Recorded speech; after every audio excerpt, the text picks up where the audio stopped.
Well, now we have to understand how we can use our knowledge of primary and secondary colors.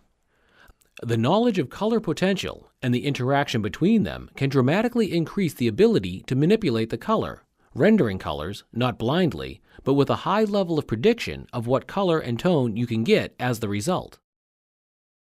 Have a look at these color pairs we have divided into two categories, harmony and contrast categories. Primaries and secondaries. These 6 simple basic colors can form harmony or contrast effects when interacting with each other. The color itself, on its own, cannot produce an impression of harmony or contrast. We need at least one more color for that. Color harmony is a combination of 2 or more colors, forming an organic unity that affects us aesthetically. These 6 pairs illustrate colors that we call related or analogous colors.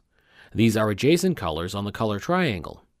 In painting, they create an incredible harmonious feeling. It could be explained scientifically, they are reflecting similar light. Red and violet compose a harmonious pair. Let's go from red to the opposite way, towards orange. Again, an ideally harmonious pair. We can guess now that with the color yellow, we can choose green or form another harmonic pair with orange. And with blue, we can choose either violet or green. Harmonious related colors could be expanded further from a pair of 2 into a group of 3. As an example of this, blue can be added to the red and violet pair because it is also harmoniously related to red and violet, creating a family. So, we can create a harmonious chain of colors from one primary to the next one. See, the colors along each side of the triangle form a very harmonic combination. But anyway, the closer the colors are to each other, the stronger the feeling of harmony. When we go around the corner, like that, from red, violet, and blue to green, we will cancel the harmonic sequence. In this harmonic chain, green is not a color related to red, because red and green are opposite colors. They are the most contrasting colors to each other. Contrasting colors, also called opposite or complementary colors, are colors that lie strictly opposite to each other.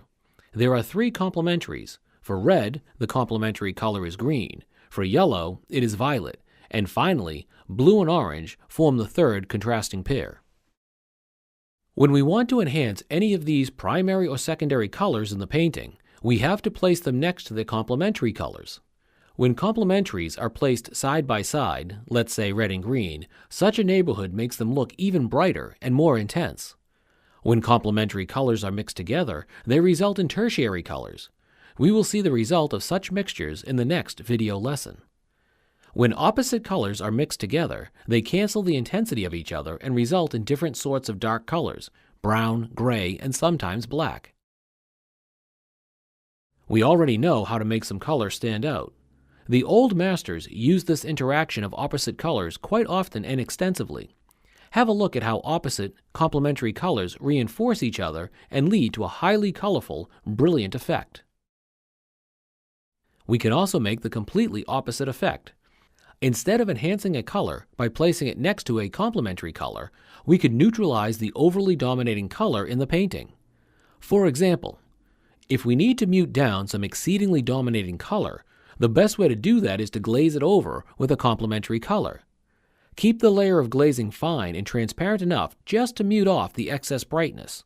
The color itself remains as is, however, it will be muted down and stop dominating.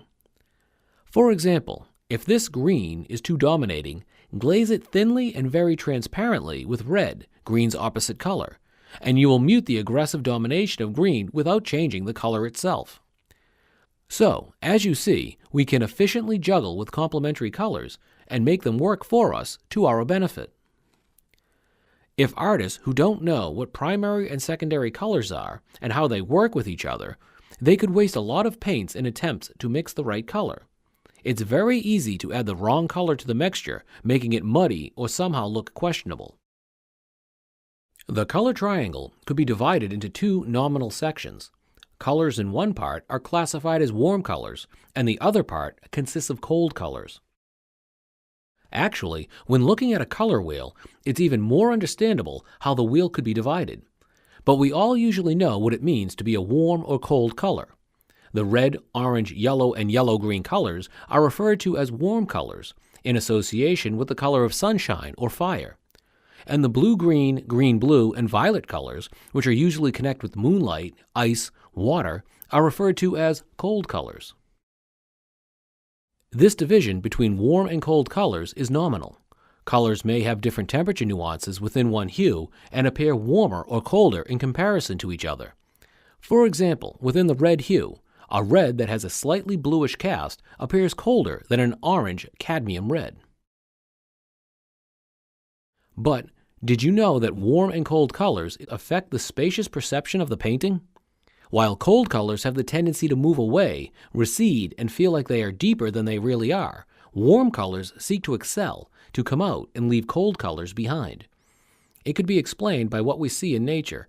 All distant objects look brighter and bluer than they are when we see them at a closer distance.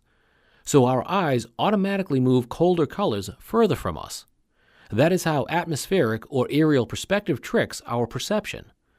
Thanks to the blue light scattered in the air at a great distance, the color of objects becomes colder. Additionally, there are changes as a result of lightness as well. Dark colors look far lighter, and light colors, on the contrary, seem darker. The concept of warm-cold relations of color enriches our observations of nature and gives us extra vocabulary in describing colors. It is important to use both cold and warm colors in the painting. The painting should be balanced to get the harmony between cold and warm colors. If the painting has only dominating warm colors, it will not really work. Even if the painting is already executed in warm colors only, you should add some cold nuances into the painting, some passages, or just dubs of cold color. The same is necessary when we have a painting executed exclusively in cold colors, though this occurs less often.